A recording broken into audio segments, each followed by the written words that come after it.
नमस्कार प्रेक्षक हो. भारत शक्ती मराठीच्या सारांश कार्यक्रमाच्या नव्या भागात तुम्हा सगळ्यांचं पुन्हा एकदा मनपूर्वक स्वागत. मागच्या आठवड्यामध्ये अमेरिकेतल्या निवडणुकांचा रिझल्ट आपल्यासमोर आलेला आहे आणि डोनाल्ड ट्रम्प यांची फेरनिवड झाल्याचं आपल्या सगळ्यांनाच वाचण्यात आलेलं आहे. मात्र त्यांची झालेली ही फेरनिवड जगाच्या आणि भारताच्या दृष्टीने का आणि कशी महत्वाची आहे किंवा याचे दूरगामी परिणाम नेमके कशा पद्धतीने बघायला मिळू शकतात याबद्दल आजच्या भागामध्ये आपण माहिती करून घेणार आहोत. आणि यासाठी आपल्यामध्ये उपस्थित आहेत माध्यम अभ्यासक चंद्रशेखर नेने सर. सर, आजच्याही भागात तुमचं मनपूर्वक स्वागत. नमस्कार. नमस्कार. नमस्कार. सर, मागच्या आठवड्यामधले निकाल म्हटलं तर अपेक्षित होते, म्हटलं तर अनपेक्षित अशा दोन्ही पद्धतीच्या प्रतिक्रिया आपल्यापर्यंत पोहोचलेल्या आहेत. पण तरी सुद्धा ट्रम्प यांच्या या निवडणुकीच्या निकालामागची त्यांची जी भूमिका होती ती भूमिका नेमकी काय होती आणि कोणत्या मुद्द्यांच्या आधारावरती त्यांना विजय मिळाला असं अभ्यासक म्हणून तुम्हाला वाटतंय? बरोबर. पहिली गोष्ट म्हणजे ते अनपेक्षित आणि अपेक्षितचं मी आधी गुंता सोडवतो. हरियाणाच्या निकालाच्या वेळेला माध्यमांची जशी अतिशय संशयास्पद भूमिका होती, ते सांगत राहिले काँग्रेस निवडून येईल, काँग्रेस निवडून येईल. ते स्वतःला जे पाहिजे तेच सांगतात. प्रत्यक्ष जागेवर जाऊन रिसर्च करून बोलायची साधारण माध्यमांकडे शक्ती उरलेली नाहीये किंवा त्यांना जे पैसे देतात त्याच्याप्रमाणे ते बोलतात, असं दुर्दैवाने म्हणायला लागतं. हे निकाल एका अर्थाने अपेक्षित अशा करता होते की 4 वर्षाच्या डेमोक्रॅटिक पक्षाच्या शासनामध्ये अमेरिकन जनतेला प्रचंड त्रास भोगायला लागला होता. त्यातला एक पहिला त्रास तो सामान्य कुटुंबाला आणि पर्टिक्युलरली त्या कुटुंबातल्या गृहिणीला भोगायला लागतो, तो म्हणजे भाववाढ. मी काही अमेरिकन लोकांशी बोललो, त्यांच्या मुलांशी बोललो. त्यांच्या एका मुलीने मला सांगितलं की सर, आम्हाला साधा पाव घ्यायचा असतो, साधारण एवढ्या आकाराचा पाव असतो. त्या पावाची किंमत सध्या चांगल्या प्रकारच्या पावाची किंमत अमेरिकेत $10 आहे, म्हणजे ₹850. जो पाव आपण चांगला उत्तम प्रकारचा पाव ₹50 तिथे घेऊ शकतो, त्याला ₹850 मोजायला लागतात. पेट्रोलची किंमत वाढली होती, सगळ्या गोष्टींची किंमत वाढली होती. म्हणजे भाववाढ अमेरिकेमध्ये हा एक महत्वाचा मुद्दा होता. आणि ही सगळी भाववाढ गेल्या 4 वर्षात बायडन आणि कमला हॅरिस यांच्या प्रशासनात झाली होती. या भाववाढीच्या प्रश्नातनं त्यांना सुटण्याचा काहीही मार्ग नव्हता. परंतु त्याला उत्तर देण्याच्या ऐवजी किंवा त्याला कमीत कमी आमच्याकडून भाववाढ झाली पण आम्ही अमुक करणार आहोत असंही सांगण्याची तसदी त्या कमला हॅरिस बाई घेत नव्हत्या. एक तर त्या ऐन वेळेला त्यांना मैदानात उतरवलं होतं. म्हणजे आपण शाळेमध्ये युनिट टेस्टला बसतो, मग मासिक टेस्टला बसतो, मग टर्मिनल होते, मग वार्षिकला बसण्याचा पेपर मिळतो, आपल्याला फॉर्म मिळतो. या बाईंना एकदम आणून वार्षिकलाच बसवलं होतं, कारण या प्रायमरीत गेल्या नव्हत्या. प्रायमरीत त्या गारच झाल्या होत्या, प्रायमरीत त्या बसल्या होत्या. त्या म्हणजे युनिट टेस्टला फेल झालेली बाई. पण आता बायडनना जर उभं केलं तर बायडन नक्कीच हरतील हे कळल्यामुळे त्यांनी कमला हॅरिसना तिथे उभं केलं. आता असं म्हणतात त्यांना तयारीला पुरेसा वेळ मिळाला नाही. 4 वर्ष तुम्ही उपराष्ट्रपती होता आणि किती वेळ पाहिजे? आणि मग गंमत काय झाली की त्यांच्या प्रशासनाच्या सगळ्या फेल्युअर्सना त्याच जबाबदार झाल्या आता. आणि त्यांना विचारलं की या भाववाढीबद्दल तुमचं काय मत आहे? अत्यंत नमुनेदार उत्तर आहे. त्यांनी सांगितलं, अहो भाववाढ म्हणजे काय असतं माहितीये का? दुधाचे भाव वाढतात, पावाचे भाव वाढतात, पेट्रोलचे भाव वाढतात, प्रचंड त्रास होतो सगळ्या कुटुंबाला. प्रश्नकर्ता म्हणला, अहो आम्हाला माहितीये म्हणूनच तुम्हाला विचारलं आणि ही भाववाढ तुमच्या काळात झाली आहे, याच्याबद्दल तुम्ही काय करणार आहात? तर त्या भलतंच काहीतरी बोलायला लागले. म्हणजे उत्तरच नव्हती ना, उत्तर देणार काय? मध्ये एकदा एक त्यांना प्रश्न विचारला, इलिगल इमिग्रंट म्हणजे अमेरिकेमध्ये घुसखोर, बेकायदेशीर घुसखोराचा प्रश्न जटिल झालेला आहे. साधारण 10 ते 15 लाख घुसखोर त्यांच्याकडे येत असतात हल्ली. आणि त्यातले बहुतेक सगळे लॅटिन अमेरिकेतनं म्हणजे मेक्सिको मार्गे येतात. त्यांच्या देशात गरिबी असते, त्यांना अमेरिकेत यायचं असतं. आपल्याकडे कसे रोहिंगे येतात की नाही, रोहिंगे बांगलादेशी येतात, तसेच ते छोट्या मोठ्या कामांकरता ते मिळाले की लोकल लोकांचा रोजगार जातो. आपल्या इथे जे होतं तेच. तर तुमच्या काळामध्ये या घुसखोरीचं प्रमाण चौपट झालं, अशी आकडेवारी त्यांना दिली. तर तिथनं काहीतरी त्या सुटकेकरता उत्तरं द्यायला लागल्या. तर त्यांनी सांगितलं, नाही, ट्रम्पच्या काळात ट्रम्पने तिथे कठोर निर्बंध घातले होते म्हणून घुसखोर येत नव्हते. तुम्ही राज्यावर येता क्षणी ते निर्बंध काढून घेतले आणि त्यानंतर चौपट घुसखोर इथे आले. तर त्याच्यावर त्याचं उत्तर पुन्हा नमुनेदार, आम्ही आता निर्बंध घालून ते थांबवणार आहोत. अहो पण तुम्ही ते काढले कशाला? 4 वर्ष तुम्हाला मिळाली होती. त्याच्यावर त्या बाईंनी सांगितलं की ट्रम्पला सुद्धा आता 4 वर्ष आता निवडणुकीत उभं राहायला मिळाली आहेत. याचा संबंध आहे का काही? हे असा प्रकार चालला होता. तर डेमोक्रॅटिक पक्षाला वाटलं की आपल्याला जे आता वर्षानुवर्ष मतदान करतात. म्हणजे काळी लोक, म्हणजे अश्वेत लोक त्यांना म्हणतात, म्हणजे नॉन व्हाईट पीपल, भारतीय लोक, आणखीन आपले जे ट्रॅडिशनल मतदार आहेत ते सगळे आपल्याला मतं देतील आणि आपण निवडून येऊ. तसं होत नव्हतं. अमेरिकेच्या बेस लेव्हलला लोकांमध्ये संताप होता की या लोकांना आता निवडून द्यायचं नाही. कारण गंमत बघा तुम्ही, नुसतं ट्रम्प निवडून आले असं नाहीच, ते तर ठामपणे निवडून आले. पण अमेरिकेची सिनेट म्हणजे वरिष्ठ सभागृह हे पुन्हा रिपब्लिकनच्या ताब्यात गेलेलं आहे. आणि आत्ताच्या बातमीप्रमाणे त्यांचं जे काँग्रेस म्हणजे कनिष्ठ सभागृह आहे, तिथे त्यांना फक्त 7 अजून बहुमताला 7 लोक निवडून यायची राहिली आहेत आणि अजून 32 निकाल यायचे बाकी आहेत. त्यामुळे तेही त्यांच्या ताब्यात जाईल नक्की आहे. म्हणजे आपल्या भाषेमध्ये अमेरिकेमध्ये ट्रिपल इंजिन सरकार आता येणार आहे. त्यामुळे ट्रम्प यांना काहीही निर्णय घ्यायचे असले तर ते निर्णय घ्यायला त्यांना आता रोखणारं कोणी नाहीये. हे फार महत्वाचं आहे. कारण अमेरिकेची घटना थोडीशी वेगळी आहे. कनिष्ठ आणि वरिष्ठ सभागृह परस्पर सुद्धा काही विधेयक पास करू शकतात. म्हणजे ट्रम्पने एक विधेयक केलं तर हे उलटं विधेयक त्याला पास करू शकतात. पण तसं आता व्हायचं नाही. पण मग ट्रम्पने जी आश्वासनं दिली होती, पहिलं आश्वासन दिलं होतं मी इकॉनॉमी सुधारेन. दुसरं आश्वासन दिलं होतं हे जे घुसखोर येत आहेत, या घुसखोरांना मी परत पाठवेन. आणि तिसरं महत्वाचं आश्वासन दिलं होतं, की जी अनावश्यक युद्धामध्ये अमेरिकेला गुंतवलेलं आहे. उदाहरणार्थ अमेरिकेला गुंतवलंय त्यांनी युक्रेनच्या युद्धात. काय संबंध आहे युक्रेनच्या युद्धात अमेरिकेने जायचा? युक्रेनचे लोक हे रशियन आहेत, त्यांच्यावर हल्ला करणारे रशियन आहेत. त्यांच्यात जी खडाजंगी झाली, त्यात आपण कशाला पाय घालायचा फटक्यामध्ये? पण तो घातला आणि साधारण वर्षाला 100 अब्ज डॉलर ते युक्रेनला देत आहेत. आता हेच पैसे जर त्यांनी अमेरिकन नागरिकांवर खर्च केले असते, नागरिक किती खुश आणि सुखी झाले असते. तर ट्रम्पने सांगितलं की मला हे थांबवायचंय. तर लोकांनी विचारलं तुम्ही कसे थांबवाल? ते म्हणले सोपं आहे. युक्रेनला देण्याची मदत बंद केली की दुसऱ्या दिवशी युक्रेन युद्ध संपतं. ते लढणार कोणाच्या जोरावर? आमच्याच जोरावर लढणार आहेत ना. त्यामुळे ते होणार नाही. तर आता ते राज्यावर आल्यानंतर बहुतेक ते युद्ध थांबेल. इस्रायल हमास युद्धामध्ये ट्रम्पची भूमिका अत्यंत सरळ आहे. हमासने खोडी काढली आहे. त्याला इस्रायल ठोकतंय. तर त्याच्यात आपण हमासची बाजू घ्यायची नाही. डेमोक्रॅटिक पक्ष उघडपणे हमासची बाजू घेत होता.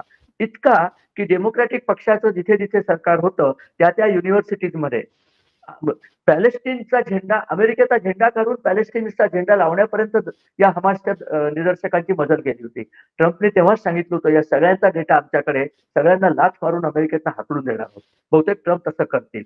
असा हा सगळा प्रकार झाला आणि अमेरिकन जनतेने ट्रम्पवरती इतका भरघोस विश्वास दाखवलाय, की ट्रम्पना हे करण्याकरताच राज्यावर आणलंय असं वाटायचे. मला पुष्कळदा 2014 सालची आठवण येते, की पंतप्रधान नरेंद्र मोदी जेव्हा निवडून आले, तेव्हा नेमकं हेच झालं होतं. काँग्रेसच्या युपीए शासनाला जनता इतकी विटली होती, की जनतेने भरघोस मत देऊन नरेंद्र मोदी यांना निवडून आणलं होतं. तसंच थोडंसं आता अमेरिकेत झालेलं. आता ट्रम्प आधी पण राज्यावर होते. मध्ये एक गॅप झाली आणि पुन्हा अमेरिकेचे ते फक्त दुसरे प्रेसिडेंट आहेत जे मध्ये गॅप होऊन पुन्हा निवडून आले बरं का, इतक्या वर्षाच्या इतिहासात. त्यामुळे 47 अध्यक्ष म्हणून ट्रम्पची निवड. सर, जसं तुम्ही आता म्हणालात की अमेरिकेमध्ये स्वतः काही प्रश्न आहेत, मात्र या प्रश्नांची उत्तरं देण्यामध्ये ज्या वेळेला ट्रम्पनं असं विचार केलं होतं, त्या वेळेला ट्रम्पनी कुठलाही ठोस उत्तर त्याला दिलेलं नाहीये, असंही काही मतदारांच्या निदर्शनाला आलेलं आहे. तसं त्यांनी बोलूनही दाखवलेलं आहे. खरोखरच तसं होतं का? नाही. त्याचं कारण असं आहे, की ट्रम्प हे स्वतः बिझनेसमन आहे. बायडन हे वकील होते. कमला हॅरिस तर काहीच नव्हत्या. त्या वकीलच होत्या, पण त्यांनी काही यशस्वीपणे केल्याचं कुठेही भूमिका नाहीये. ट्रम्प बिझनेसमन आहे आणि सर्वात महत्वाचं म्हणजे आता त्यांना मदत करणारे एलॉन मस्क हे एक अतिशय यशस्वी उद्योजक आहेत. आणि एलॉन मस्कनी म्हणजे असं म्हटलं जातं, की ट्रम्प यांच्या विजयात एलॉन मस्कचा खूप मोठा वाटा आहे. तर त्यांच्या मनामध्ये ब्लूप्रिंट क्लिअर आहे, की अमेरिकेला वरती कसं आणायचं. त्यांची घोषणा माहिती आहे की नाही, MAGA, make America great again. त्या टोप्या घालतात ना लाल रंगाच्या, त्याच्यावर MAGA लिहिलेलं असतं. तर ते कसं करायचं? तर त्यांना अमेरिकेचा जो लीड हरवलेला आहे, मॅन्युफॅक्चरिंगमध्ये अमेरिका मागे पडलेली आहे. कारण चीनमध्ये सगळं मॅन्युफॅक्चरिंग गेलेलं आहे. टेक्नॉलॉजीमध्ये अमेरिका मागे पडतीये. कारण अमेरिकन युनिव्हर्सिटीमध्ये या फालतू लोकांचे रिसर्च चालतात. LGBTचं काय करायचं? अमेरिकेत तुम्हाला माहितीये 12 वर्षाच्या मुला-मुलींना इंजेक्शन देऊन त्यांचं लिंग बदलतात. विपक्षी मित्र सुद्धा तितकेच हराम आहेत, की काय वाटेल ते करून ते संबंध साचाच मोडायला निघाले. तर या सगळ्याच्या विरोधात ट्रम्प आणि एलॉन मस्क आणि त्यांची सगळी टीम उभी आहे. तर आता त्यांना काय करायचंय, की जे उद्योग अमेरिकेतनं बाहेर केले त्यांना यशस्वी प्रमाणात अमेरिकेत आणायचं. युद्ध थांबवलं की अनावश्यक खर्च थांबतात. युद्धामुळे काय झालं ते तुम्हाला मी सांगतो. युद्धामुळे युद्धसामुग्रीची खरेदी वाढली. त्यामुळे जे लोक युद्धसामुग्री निर्माण करतात, अमेरिकेतल्या प्रसिद्ध कंपन्या आहेत. बोईंग आहे, नंतर लॉकहीड मार्टिन आहे, नंतर रेथिऑन आहे. या सगळ्या प्रचंड मोठ्या कंपन्या, यांचा सेल प्रचंड वाढला. यांचे शेअर 30-30 पटीने वरती गेलेले आहेत. ते कोणी सांगत नाही तुम्हाला. मी त्याचा अभ्यास करतो त्यामुळे मला माहिती आहे. पण त्यांचे शेअर फक्त वर गेले. बाकी अमेरिकनच्या कंपन्या ढेपाळत चाललेल्या आहेत. आणि त्यांना पैसे कसे मिळतात ते पण लक्षात घ्या. युक्रेनला $100 अब्ज शस्त्रास्त्र दिली. मग युक्रेन त्याचे पैसे देणार आहे का? युक्रेनकडे खायला पैसे नाहीयेत. तुम्हाला काय पैसे देणार ते? मग अमेरिकन सरकारने ती दिली, परंतु शस्त्रास्त्र निर्माते काही ते फुकट देत नाहीत. त्यांना कॅश लागते. मग सरकार काय करतं? त्या शस्त्रास्त्र निर्मात्यांना पैसे देतं. त्यांचा शेअर वर जातो. आणि सरकार पैसे कुठनं देतं? सरकार कर्ज काढतं. सरकार कर्ज कशाच्या जोरावर काढतं? टॅक्स. सरकारचा उत्पन्न हे फक्त टॅक्सच असतं. मी नेहमी म्हणतो की सरकार या एंटिटीला स्वतःचा खिसा नसतो. त्यांनी खिशात हात घातला की तो तुमच्या आमच्या करदात्यांच्याच खिशात येतो. त्यातनं पैसे काढून इकडे दिले म्हणून ही महागाई वाढली. म्हणून करदाते चिडलेले आहेत. ही युद्ध जर थांबली तर हे पैसे तिकडे जायचे नाहीत. मग ते पैसे इतर जे अमेरिकेच्या इंडस्ट्री आहेत त्यांना मिळतील. त्याच्यामध्ये इंडस्ट्री वाढल्या की रोजगार वाढेल. रोजगार वाढले की लोकांचं उन्नयन होतं. सामाजिक उन्नयन होतं. सोशल सिक्युरिटी चांगल्या पद्धतीने लोकांना देता येते.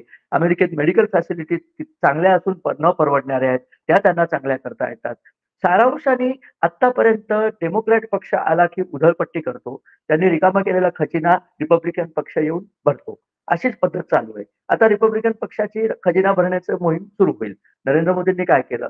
युपीएने जे सगळे घालवले होते पैसे, ते सगळे नरेंद्र मोदी 1,00,000 कोटी रुपये मला वाटतं इराणचं कर्ज घेतलेलं होतं. तेल घेतलं, पैसे दिले नव्हते. ते नरेंद्र मोदींनी सगळे फेडले. म्हणून त्याला त्या किमती कमी करता येत नव्हत्या. एक उदाहरण म्हणून सांगितलं.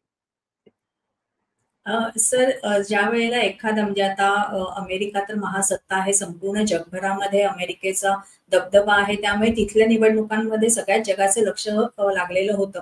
भारताच्या हो. दृष्टीने ट्रम्प यांचं निवडून येणं हे भारतासाठी का महत्वाचं आहे असं तुम्हाला वाटतं? एक महत्वाची गोष्ट सांगतो. अमेरिकेतल्या बहुतेक सगळ्या भारतीयांचा कल डेमोक्रॅट पक्षाकडे असतो. पण तो आंधळा कल असतो. आतापर्यंतचा इतिहास आहे की डेमोक्रॅटिक पक्षाने भारताला कधीही मदत केली नाही. एकच अपवाद होता, तो म्हणजे जॉन एफ केनेडी. त्याच्यानंतरच्या सगळ्या डेमोक्रॅट लोकांनी भारताच्या विरुद्धच भूमिका घेतली आहे. भरभरून मदत पाकिस्तानला केली आहे, भारताचा शत्रू म्हणून. आणि भारताला कधीही मदत केलेली नाही. परंतु तिथे गेलेल्या भारतीय लोकांना वाटतं की डेमोक्रॅट पक्ष आपल्या बाजूचा आहे, आपण त्यांना मतदान केलं पाहिजे. या उलट रिपब्लिकन पक्षाच्या अध्यक्षांनी एक निक्सनचा अपवाद सोडला तर सगळ्या अध्यक्षांनी भारताला भरभरून मदत केलेली आहे. बुश घ्या, रिगन घ्या, या सगळ्यांनी भारताला मदत केलेली आहे. त्यांच्या मते भारत हा लोकशाही देश आहे. आपल्या बाजूनी लोकशाही देश असायला हवा. पाकिस्तान, तेव्हा भारत, पाकिस्तान आणि चीन अशीच भांडण होती. चीन आणि पाकिस्तान दोन्ही हुकुमशाही देश आहेत. त्यांची बाजू घेण्याच्या ऐवजी भारताची बाजू घेतली पाहिजे, अशी रिपब्लिकन पक्षाची भूमिका होती. तर तसंच आता रिपब्लिकन पक्षाला निवडून देऊन भारतीय लोकांनी एक अतिशय सुज्ञ आणि शहाणा निर्णय घेतलाय. पण त्याहून पुढे जाऊन नरेंद्र मोदी आणि ट्रम्प यांची विशेष मैत्री आहे. आता या विशेष मैत्रीचा अर्थ आपण समजून घेतला पाहिजे. एका डेमोक्रॅटिक पक्षावाल्याने मला सांगितलं फोन करून, तुम्ही उगीच काहीतरी बोलता. मोदी म्हणले बायडन पण माझे मित्र आहेत, बराक ओबामा पण माझे मित्र होते. तर राजकारणात असं बोलावं लागतं. म्हटलं बरोबर आहे. पण इथे ट्रम्प म्हणलेत की मोदी माझे मित्र आहेत. मोदी ट्रम्प मित्र आहेत म्हणणं हे वेगळं झालं. पण ट्रम्पनी इलेक्शनच्या भाषणात सांगितलं की नरेंद्र मोदी माझे मित्र आहेत. याहून महत्वाचं, आणि हे आतापर्यंत कुठल्याही अमेरिकेच्या उमेदवाराने केलेलं नाहीये. बांगलादेशमध्ये हिंदूंवरती जे अत्याचार झाले, त्या अत्याचाराचा ट्रम्प यांनी भाषणात निषेध केला. आणि माझं जर राज्य असतं तर हे मी कधी घडूच दिलं नसतं. म्हणजे त्यांनी कबूल केलं की डेमोक्रॅट पक्षानेच बांगलादेशामध्ये सत्तापालट केला. आणि कारण नसताना भारताला डोकेदुखी केली आणि बांगलादेशातल्या अल्पसंख्याक जे हिंदू आहेत त्यांना त्रास दिला. तर ट्रम्प म्हटले की मी आल्यानंतर याला दुरुस्त करीन. हे म्हणणारे ट्रम्प हे पहिले अध्यक्ष उमेदवार आहेत आणि आता ते राज्यावर आलेले आहेत. त्यांच्या राज्यावर येण्यामध्ये तिथल्या भारतीय मतदारांचा निश्चितच परिणाम आहे. नरेंद्र मोदींचाही परिणाम आहे. तुम्हाला माहितीये, पहिल्यांदा ट्रम्प जेव्हा 16 साली राज्यावर आले, त्याच्या आधी ट्रम्प आणि मोदी यांनी डॅलसमध्ये एक रॅली काढली होती. हाऊडी मोदी नावाचा एक समारंभ त्यांनी केला होता. की अमेरिकेतले जे भारतीय होते त्यांना मोदींनी साथ घातली होती की भारत मित्राला मत द्या, भारत शत्रूला मत देऊ नका. त्यामुळे क्लिंटन बाई हरली होती आणि ट्रम्प निवडून आले होते. यावेळेला मोदी प्रत्यक्ष तिथे गेले नाहीत, परंतु घटना तीच झाली की भारतीय लोकांनी निश्चितच मदत केलेली आहे. तर याचा फायदा कुठे होतो? भारताच्या परराष्ट्र धोरणामध्ये जे मध्ये आलेले अडथळे आहेत, पाकिस्तान आहे, चीन आहे, म्यानमारमध्ये काहीतरी भानगडी चालू आहेत. सगळीकडे भारताच्या आजूबाजूला अस्वस्थता जी आहे, त्या अस्वस्थतेला कंट्रोल करण्याकरता ट्रम्प यांचा आता सहाय्य होईल. एक लक्षात ठेवा, की ट्रम्प हे अमेरिकेचे राष्ट्राध्यक्ष आहेत. मला कोणीतरी विचारलं, की ट्रम्प इथे येऊन टॅक्सेस वाढवणार असं ते म्हणले. ते म्हणलेच आहेत, की अमेरिकेत येणाऱ्या वस्तूंवरती मी ड्युटी वाढवणार आहे. इथे एक छोटीशी गोष्ट सांगायची आहे, ती ड्युटी ते 10% ते 60% एवढी वाढवणार आहे. तर ती 60% ड्युटी चीनमधल्या मालावर वाढवणार आहे. या गोष्टीचा आपण विचार करत नाही. भारताच्या मालावरती 10-12% ड्युटी वाढली तर भारताची अर्थव्यवस्था तेवढी ड्युटी सहज सहन करू शकते. चीनवरती जेव्हा ड्युटी वाढते, तेव्हा लोकं चीनमध्ये बनवण्याच्या ऐवजी त्या वस्तू भारतात बनवतील. चायना प्लस वन पॉलिसीचा भारताला असा फायदा होईल. ही पण एक गोष्ट आहे. तर तो एक ट्रम्पला ते सांगतात, की ट्रम्प आले तर ड्युटी वाढेल, अमुक-तमुक. तर ट्रम्प मी सांगतो, की तुम्हाला ड्युटी वाढायला नको होती, तुम्ही नरेंद्र मोदींनाच तिथलं राष्ट्रपती करायला पाहिजे होतं. ट्रम्प हे राष्ट्रपती अमेरिकेचे आहेत, तुमचे नाहीयेत. काही गोष्टीत ते तुमच्या बाजूने असतील, काही गोष्टी तुमच्या बाजूने नसतीलही. उदाहरणार्थ, पाकिस्तानला अजिबात मदत करायची नाही याबद्दल ट्रम्प हे आग्रही आहेत. 2018 साली त्यांनी पाकिस्तानची सगळी मदत बंद केली होती आणि FATFच्या ब्लॅकलिस्टमध्ये, ग्रे लिस्टमध्ये पाकिस्तानला घातलं होतं. फायनान्शियल ॲक्शन टास्क फोर्स या नावाची जी संस्था आहे, ज्याच्यावर अमेरिकेचा कंट्रोल असतो, की तुम्ही टेररिझम करता जे फंड देता, त्या देशांना ते ब्लॅकलिस्ट किंवा ग्रे लिस्टमध्ये घालतात. हा बायडन राज्यावरती आल्यावर लगेच त्यांनी पाकिस्तानला त्याच्यातनं बाहेर काढलं होतं. हे आपण लक्षात ठेवलं पाहिजे. परंतु ट्रम्पने असं काही केलं. पाकिस्तानात आता नुसती धावपळ सुरू झाली आहे. दुसरं बांगलादेश. बांगलादेशमध्ये ते मोहम्मद युनूस ते कुठे पळालेत हे सुद्धा माहीत नाहीये. मोहम्मद युनूसचा ठावा ठिकाणाच लागत नाहीये. पळून गेलेले आहेत कुठेतरी. कोणी म्हणतात ते फ्रान्सला पळून गेले, कोणी म्हणतात इंग्लंडला गेले, कोणी म्हणतात बांगलादेशातच एखाद्या भुयारात लपलेले आहेत. अशी एकूण त्या नोबेल पारितोषिक विजेत्याची परिस्थिती आहे. पण हे ट्रम्प करू शकतात. ट्रम्प येणाऱ्याच्या धास्तीनेच एवढी गोष्ट आता झाली आहे. तिसरा ट्रुडो. जस्टिन ट्रुडो हा कॅनडाचा, मी त्यांना विदूषकच म्हणतो, विदूषकी पंतप्रधान आहे. परंतु ज्या पद्धतीने त्यांनी कॅनडात खालिस्तानला बढावा दिला आणि आता हिंदूंवरती हल्ले कॅनडामध्ये होतात. ब्रॅम्पटनच्या मंदिरावर हल्ला झाला वगैरे. त्यात जस्टिन ट्रुडोला सगळं पाठबळ या डेमोक्रॅटिक लोकांचंच होतं. हीच कमला, भारतीय वंशाची हॅरिस, तिनेच पाठबळ दिलं होतं. आता ती गेल्यानंतर त्याच्याही बोलवता धनी गेला. तो पुढच्या निवडणुकीत हरणार आहे हे नक्कीच आहे. त्यांचेच लोक त्याला आता काढायला बघतील. परंतु अशा प्रकारचा ट्रम्प यांच्या निवडून येण्याचा आपल्याला फायदा होऊ शकतो. एक आणखीन गमतीची गोष्ट सांगतो, जी अजून बोलली जात नाहीये. त्यांचा एक सहकारी आहे, त्याचं नाव आहे काश पटेल. कश्यप पटेल हे त्याचं पूर्ण नाव आहे. न्यूयॉर्कमध्ये जन्मलेला आहे तो आणि तो सरकारमध्ये उच्चाधिकारावर होता. सिक्युरिटी एस्टॅब्लिशमेंटमध्ये होता. ट्रम्पच्या गेल्या वेळेसच्या संरक्षण मंत्री, अमेरिकेत त्या मंत्र्यांना सेक्रेटरी म्हणतात. डिफेन्स सेक्रेटरीचा तो चीफ ऑफ द स्टाफ होता. म्हणजे डिफेन्स सेक्रेटरीचा नंबर 2 मनुष्य तो होता. आता असं म्हटलं जातंय, की त्याला CIAचा प्रमुख करतील. असं जर खरोखर घडलं, तर भारताच्या दृष्टीने ते फार मोठं सुचिन्ह असेल. तो कमीत कमी भारताच्या विरोधी तरी भूमिका घेणार नाही. त्यामुळे अशा प्रकारच्या अनेक चांगल्या गोष्टी घडण्याची शक्यता आहे. सर, चीनचा उल्लेख तुम्ही केलात, की चीनच्या मालावरती सुद्धा हो, आता बऱ्यापैकी कर लावले जातील किंवा चीन स्वतः बरोबर. अमेरिकेची जागा घेण्यासाठी प्रयत्न करतोय. त्यामुळे अमेरिका आणि चीन ह्याच्यामधलं जे दुश्मनी आहे ती जगजाहीर आहे. पण तरी सुद्धा ट्रम्प यांच्या करेक्ट. येण्यामुळे किंवा त्यांच्या या दुसऱ्या टर्ममुळे चीनवरती परिणाम होईल आणि तो कसा होईल याबद्दल आम्हाला मार्गदर्शन करा. पहिली गोष्ट म्हणजे चीनची अर्थव्यवस्था सध्या प्रचंड संकटात आहे. त्यांच्या वाढीचा वेग हा खूप खाली आलेला आहे. म्हणजे ते खूप जोराने वाढत होते. त्याला 2 आणि 4% वाढ त्यांच्याकडे आहे. ती सुद्धा कमी नाही आहे, ती सुद्धा खूप आहे. परंतु चीनचे 2 प्रॉब्लेम आहेत. एक म्हणजे चीनची सगळी अर्थव्यवस्था प्रचंड प्रमाणावर कर्जावर आधारलेली आहे. चीनचं सरकार भरमसाठ कर्ज घेतं, आपल्याच बँकांकडनं कर्ज घेतं आणि ते फेडायची शक्ती त्यांच्याकडे असतेच असं नाही. कम्युनिस्ट हुकुमशाही सरकार असल्यामुळे ते कर्ज ते माफही करून टाकतात. परंतु सर्व सोंग आणता येतात. कर्जाचं सोंग, पैशाचं सोंग आणता येत नाही. त्यामुळे चीनची अर्थव्यवस्था सध्या कर्जात बुडलेली आहे. त्यात भरीसभर म्हणून त्यांनी या सगळ्या मालदीव्स आणि इथिओपिया आणि असल्या सगळ्या फतरूड देशांना कर्ज दिली खूप. ती आता परत येत नाहीयेत. ते देश म्हणले आमच्याकडे पैसे नाहीत, काय करायचं ते करा. त्यामुळे तिकडनं पैसे येत नाहीयेत. इंटरनली चीन हा म्हातारा होत चाललेला आहे. त्यांनी सुरुवातीला जी वन चाइल्ड पॉलिसी आणली होती, त्यांनी आता ती मुलं नवीन एक तर मुलं कमी आहेत आणि ती लग्न करत नाहीत. कारण शहरांमध्ये त्यांना जागा घ्यायला परमिशन नसते. जागा घेता येते, पण आई-वडिलांना बोलवता येत नाही. मग मूल सांभाळणार कोण? चीन सरकारने मध्ये जाहिरात केली होती, की मुलं तुमची आम्ही सांभाळू. म्हणजे पण लोकं मुलांना जन्म द्या. पण त्यांची निगेटिव्ह चाललेली आहे आणि म्हातारे मरत नाहीत. म्हातारे कॉन्ट्रिब्यूट काही करत नाहीत, खातात मात्र. त्यामुळे त्यांचं सगळं अर्थकारण डळमळीत होत चाललेलं आहे. आता जर अमेरिकेने त्यांचा माल घेतला नाही, कारण चीनचा सगळ्यात जास्त एक्सपोर्ट अमेरिकेत होतो आणि ट्रम्पनी काढलं होतं, की ज्या देशांकडनं आपण प्रचंड प्रमाणावर माल घेतो, पण आपल्याकडनं ते काहीच घेत नाहीत आणि शिवाय चीनचे लोकं आपले सगळे पेटंट आणि सगळे आपले गुप्त हे माहिती पळवतात. त्यांच्याशी आता धंदा करायचा नाही. हे जर झालं तर चीनला इतकी मोठी चपराक बसणार आहे. विकतील कोणाला ते? या वस्तू कोणाला विकण्याची शक्यता नाही. बरं एलॉन मस्क याला तर म्हणजे याचं स्वतःचं तोंड पोळलेलं आहे. कारण त्याची टेस्ला कार, इलेक्ट्रिक कार चीनने आधी सुरुवातीला बनवायला घेतली. ती चोरून स्वतःची बायडू नावाची कार बनवली आणि टेस्लापेक्षा काहीतरी 70% किमतीत ती विकायला सुरुवात केली. टेस्लाला हद्दपार केलं त्यांनी चीनमधनं. त्यामुळे तो वाटच बघतोय की कधी या चीनची आता गठडी वळतोय. या सगळ्या प्रकारामध्ये चीनवरती ते निर्बंध आणणार आहे. चीनकडनं वस्तू जर घ्यायचं नाही ठरवलं, 60% ड्युटी लावली की आपोआपच त्यांच्या वस्तू मार्केट कॉस्टमध्ये होत नाहीत. तर चायना प्लस वन पॉलिसी खाली त्या वस्तू भारतात निर्माण होतील. तुम्हाला काय वाटतं, की नरेंद्र मोदी सरकार हे सगळे रस्ते बांधतंय, धरणं बांधतंय, वीज वीज सगळीकडे देऊ करतंय. हे काय नुसतं लोकांना सुख देण्याकरता नाहीये. आपण जर चायना प्लस वन व्हायचं झालं, तर आपल्या इंडस्ट्रीला ट्रान्सपोर्ट पाहिजे, वीज पाहिजे, पाणी पाहिजे आणि नुसतं मुंबई, पुणे, बंगलोर, हैदराबादमध्ये नाही.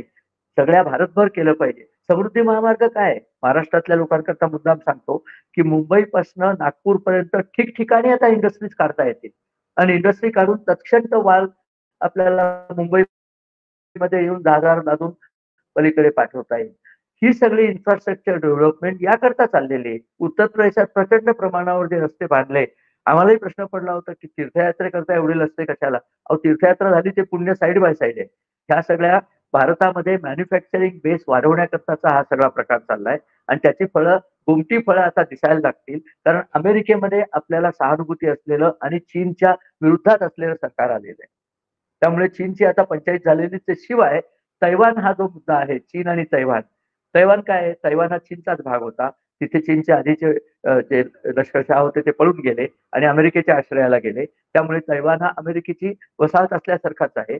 पण महत्वाचं म्हणजे जगातल्या सर्वात जेवढे काही कॉम्प्युटर चिप्स बनतात, आयसी म्हणतात इंटिग्रेटेड सर्किट, ती 70 ते 80% तैवानमध्ये बनतात. तैवान जर चीनच्या ताब्यात गेला तर सगळ्या जगाच्या नाण्या चीनच्या ताब्यात येतील हे अमेरिकेलाही कळून चुकलेलं आहे. म्हणून ते कारखाने भारतात आणायचे, त्यातले बरेचसे कारखाने परत अमेरिकेत आणायचे, ही मोहीम चालू आहे. चीनला एकदा असं लग्न केलं की चीनची भीती बाळगायचं कोणालाच कारण नाही. असा सध्या प्रयोग चाललेला आहे. सर एक नाही तर 2 वेळेला महाभियोग खटल्याला सामोरे गेलेले ट्रम्प अशी पण एक हं. त्यांची ओळख आहे. याचा हो. त्यांच्या इमेजवरती या निवडणुकीमध्ये फारसा जरी परिणाम झालेला दिसला नाही, तरी पुढच्या हं. काळामध्ये त्यांच्यावरती या खटल्यांची टांगती तलवार किती असेल असं तुम्हाला वाटतं? माझ्या मते फार नसेल. अमेरिकन लोकं आणि भारतीय लोकं याच्या मानसिकतेतला फरक लक्षात घ्या. भारतामध्ये मोहनदास करमचंद गांधींच्यामुळे पावित्र्याचं एक फालतू अवडंबर फार माजवलं गेलं. अमेरिकन लोकं एफिशियन्सीला महत्त्व देतात. तुमचं चारित्र्य चांगलं असलं तर फारच छान. पण चारित्र्याचा आणि एफिशियन्सीचा ते जोडत नाहीत एकमेकांना. तुम्हाला लीडर बनवलंय, तुम्ही लीड करा. मग तुम्ही चारित्र्य संपन्न नसाल तर तो तुमचा घरगुती मामला आहे. आपण ते नंतर बघून घेऊ. याचं एक उदाहरण सांगतो. अमेरिकन स्वातंत्र्य युद्ध म्हणजे सिव्हिल वॉर त्यांचं गृहयुद्ध. त्यावेळेला लिंकन उत्तरेच्या बाजूला होते आणि दक्षिणेच्या बाजूला त्यांचा सेनापती होता. त्याचं नाव होतं रॉबर्ट ली. तो अतिशय चांगला सेनापती होता आणि रॉबर्ट ली धडाधड विजय मिळवत चालला होता. तर यांचे जे सेनापती होते जनरल ग्रँट, त्यांना लिंकननी खडसावलं, की "अरे तो जिंकत चाललाय, काय चाललंय?" तर जनरल ग्रँट म्हणले, "अहो पण तुम्हाला माहिती आहे का तो प्रचंड दारू पितो." मग त्याला सांगायचं होतं, की त्याचं चारित्र्य अगदी खराब आहे. तर लिंकन म्हणले, "कुठली दारू पितो तो?" त्याने काहीतरी ब्रँड सांगितला. "त्या दारूचे बुडलेच्या बुडले तुम्हाला आणून देतो. ती प्या दारू आणि त्याच्यावर जिंका. तुमचं काम जिंकणं आहे. तो दारू पितो का नाही हे काढणं नाही." गांधींनी दुर्दैवाने या सगळ्याची एकत्र गाठ मारली. त्यामुळे हा सगळा म्हणजे फार वरच्या दर्जाचा प्रश्न आहे, तसं अमेरिकन लोकांना ते पडत नाही. क्लिंटनच्या विरुद्ध जेव्हा महाभियोग झाला होता, तेव्हा मी अमेरिकन लोकांशी बोलत होतो. क्लिंटननी त्याच्या सेक्रेटरीबद्दल काहीतरी गैरवर्तन केलं, याबद्दल अमेरिकनांचा राग नव्हता. ते म्हणले तो त्याचा पर्सनल प्रॉब्लेम, ते सेक्रेटरीवरती त्यांनी काही म्हणजे अत्याचार केला का नाही, मग ते आपसात काय करतात तो त्यांचा प्रॉब्लेम आहे. तो शपथेवर खोटं बोलला म्हणून त्याच्यावर राग होता. कारण तू इथे शपथेवर खोटं बोलला म्हणजे बाकी बाबतीत खोटं बोलला असशील. तो अमेरिकन माइंड, अमेरिकन लोकांच्या मानसिकतेतला फरक आहे. तुम्ही म्हणता ते जर खरं असलं तर हे उभेच राहिले नसते किंवा उभे राहिले असते तर त्यांना कोणी निवडून दिलं नसतं. ते तर भरघोस मतावर निवडून आले. मग कमला हॅरिस किती चांगले आहेत पण त्यांना राज्य करता येत नाही. किंवा आपल्या ह्याच्यात जसं म्हणायचं विनोबा भावे चांगले होते, पण त्यांनी आश्रमात बसून एक आश्रम काढायचा होता. पॉलिटिक्समध्ये तुम्ही येऊ नका ना. गांधींनी सुद्धा एक आश्रम काढला होता तिथपर्यंत ठीक होतं. पॉलिटिक्समध्ये आल्यामुळे सगळा घोळ झाला. असो. पण अमेरिकन लोकं जास्ती प्रॅग्मॅटिक आणि प्रॅक्टिकल आहेत. एवढंच त्यातनं बोध घ्यायचा. तर या महाभियोगाचं काही होणार नाही. 4 वर्ष व्यवस्थित निघून जातील. 4 वर्षात त्यांनी जर अर्थव्यवस्था सुधारली, तर लोकांच्या लक्षात पण राहायचं नाही की यांच्यावर काही अभियोग होते. सर, अमेरिकेसारख्या महासत्तेमध्ये ट्रम्प यांचं परत एकदा निवडून येणं, जसं तुम्ही म्हणालात हो. भारताच्या दृष्टीने हे खूप महत्वाचं आहे. मला असं हो. वाटतं फक्त भारताच्याच नाही तर जागतिक स्तरावरती घडणाऱ्या अगदी घडामोडींच्या बरोबर. दृष्टीने सुद्धा बरोबर. या गोष्टी त्यांचं निवडून येणं हे खूप महत्वाचं आहे. पहिल्या उत्तरामध्ये तुम्ही त्याचा उल्लेख केला की युद्धजन्य हो. परिस्थिती वरती जर कंट्रोल आणायचा असेल तरी सुद्धा ट्रम्प यांचं निवडून येणं का महत्वाचं होतं. खरं तर ट्रम्प हो. यांच्या शपथविधी जानेवारीमध्ये होणार आहे, पण आतापासूनच त्यांच्या दिशेने किंवा त्यांच्या कामकाजाचं दिशा काय असेल याची एक छोटीशी झलक हो. हळूहळू आपल्याला बघायला मिळते आहे. त्यामुळे बरोबर. येत्या हां. काळामध्ये भारत आणि अमेरिका यांच्यातले संबंध अजून सुधारतील अशी जी तुमची एक अटकळ आहे ती नक्कीच खरी हो. आणि त्या दृष्टीने आपल्या दोघांच्या मैत्रीचे नवे संबंध किंवा मैत्रीचा नवा एक सेतू आपल्याला बघायला मिळेल या आशेवरती आजच्या या कार्यक्रमातनं तुम्ही जी काही माहिती दिली त्या सगळ्या माहितीसाठी सगळ्या एक प्रेक्षकांकडे खूप खूप येस. एक अगदी छोटीशी माहिती देतो, की ट्रम्प यांनी सांगितलं होतं, की इस्रायल आणि हमासचं जे भांडण आहे, ते हमासनी कुरापत काढली म्हणून झालेलं आहे आणि हमासची शक्ती इराण आहे. त्यामुळे मी आलो राज्यावर तर इराण बेचिराख करून टाकेन. त्यांचा वाक्यच आहे, I will bomb Iran out of the existence वगैरे. इराणचं जे चलन आहे, ते चलन गळातच गेलेलं आहे. एका डॉलरला मला वाटतं 5,20,000 एवढं ते चलन मिळायचं. ट्रम्प निवडून आल्यावर त्याची किंमत 7,20,000 झालेली आहे. म्हणजे किती परिस्थिती गाळात चाललेली आहे, किती झपाट्याने गाळात चाललेली आहे याचा विचार करा. असं आपल्याला कदाचित पाहायला मिळेल येत्या काही दिवसातच इस्रायल इराणला एक मोठा दणका अजून सुद्धा देईल, ही शक्यता नाकारता येत नाही. म्हणजे मध्य पूर्वेत किंवा पश्चिम आशियातली युद्ध थांबतील. सौदी अरेबिया जे इराणशी त्यांची दोस्ती सुरू झाली होती ती तत्क्षणी थांबली आहे आणि सौदी अरेबियाचा मोहम्मद बिन सलमान यांनी ट्रम्प यांचं अभिनंदन करून तो परत अमेरिकेच्या साईडला जायला सुरुवात झालेली आहे. मी याचं सुद्धा भविष्य 1 आठवड्यापूर्वी वर्तवलं होतं, की तो आत्ता चाललाय कारण अमेरिकन सरकार इराणवरती काही ऍक्शन घेत नाहीये. आता बघा काय बदल सुरू झाले. देशात आपल्याच देशाकरता नाही, सगळ्या पृथ्वीवरच्या सगळ्या देशांकरता शांततेचा, सहचर्याचा आणि समृद्धीचा काळ येतोय असं वाटतंय. काय होईल ते भविष्यात काय आहे ते कोणालाच माहित नाही. पण बघूया असं झालं तर फारच चांगलं. म्हणूनच मी म्हटलं की पुढच्या काळामध्ये काळाची पावलं आपल्याला ओळखता आली किंवा त्या आधीच आपल्याला समजलं तर कदाचित आपणही भविष्यवेत्ते होऊ, पण ते आपण नाही आहोत. आणि म्हणूनच पुढचे बरोबर. 4 वर्ष आपण काय होणार आहे याची वाट बघतोय. पण तरी सुद्धा त्याची एक झलक जसं तुम्ही म्हणालात की तुमच्या या सगळ्या उत्तरांमधनं आम्हाला मिळालेली आहे. त्यामुळे या सगळ्या माहितीसाठी सगळ्या प्रेक्षकांकडनं आणि व्यक्तिशः माझ्याकडनं खूप खूप धन्यवाद. नमस्कार सर. धन्यवाद. मला बोलवल्याबद्दल धन्यवाद. It's always a pleasure to be with this group. Bharat Shakti. धन्यवाद. Thank you. थँक्यू. प्रेक्षक हो, आजच्या भागात मिळालेली माहिती तुम्हाला कशी वाटली ती कमेंट्सद्वारे आमच्यापर्यंत नक्की पोहोचवा. त्यासाठी काय करायचंय, भारत शक्ती मराठी या युट्यूब चॅनलला लाईक करा, शेअर करा, सबस्क्राईब करा.